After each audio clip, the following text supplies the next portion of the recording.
The old house stood at the edge of town, a dark silhouette against the bruised twilight sky. Locals whispered about it, tales of shadows that moved on their own, and a chilling emptiness that clung to the very air. I'd always dismissed them as folklore, the ramblings of a town too small to generate its own excitement. That changed the night I found the doll. It was a vintage thing, porcelain face cracked and chipped, one glass eye missing.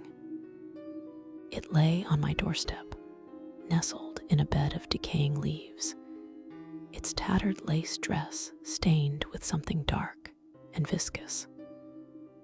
A tremor ran through me, a primal instinct screaming danger.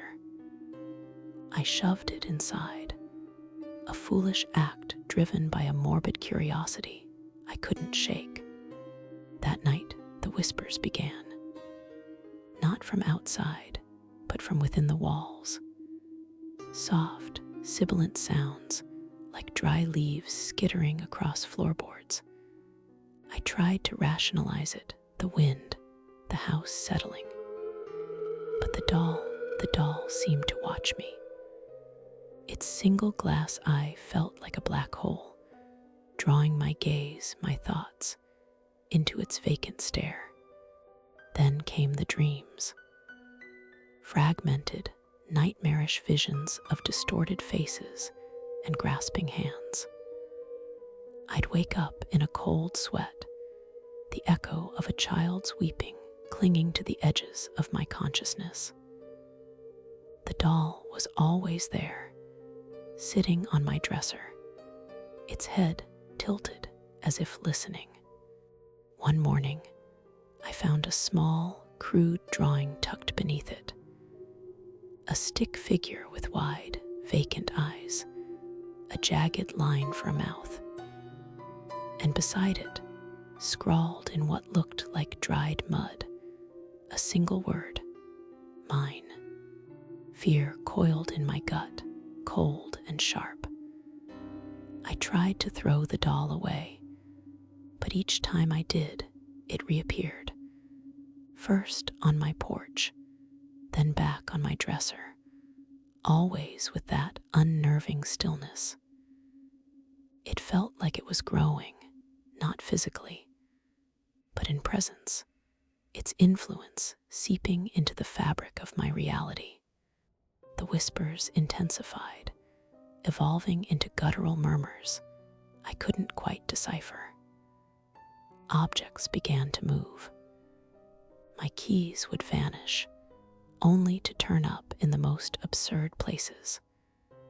Doors I'd firmly shut would creak open in the dead of night. The air in the house grew heavy, thick with an unseen oppression. One evening, as I sat in my living room, the lamp flickered violently. The doll, on its usual perch, seemed to glow with an internal luminescence. Its one eye gleamed, and for a terrifying moment, I saw a flicker of something else within its depths, not glass, but a malevolent spark of awareness. Then the sound came, a low, dragging scrape from the hallway. I froze, my heart hammering against my ribs. The doll's head slowly, impossibly, turned towards the sound. A guttural rasp, like stones grinding together, emanated from the hallway. It wasn't the wind. It wasn't the house settling. It was a voice, ancient and hungry, speaking a language that twisted my mind into knots. And it was getting closer. The doll's single eye was fixed on the hallway, and I knew, with a certainty that chilled me to the bone, that it wasn't just a doll anymore. Something had attached itself to it, something old and terrible, and it was finally ready to claim what it believed was its own. The scraping sound grew louder, Nearer, the single eye of the doll gleamed in the oppressive darkness, a silent herald of the encroaching terror. Hello, I am Aqeela, and you're watching the Aqeela Files. Did you enjoy that story? Because the scraping sound is getting closer to your asterisk door. And that doll, it might not be on your dresser tonight, but it's watching. Always watching. Subscribe if you dare, or it might just find you next.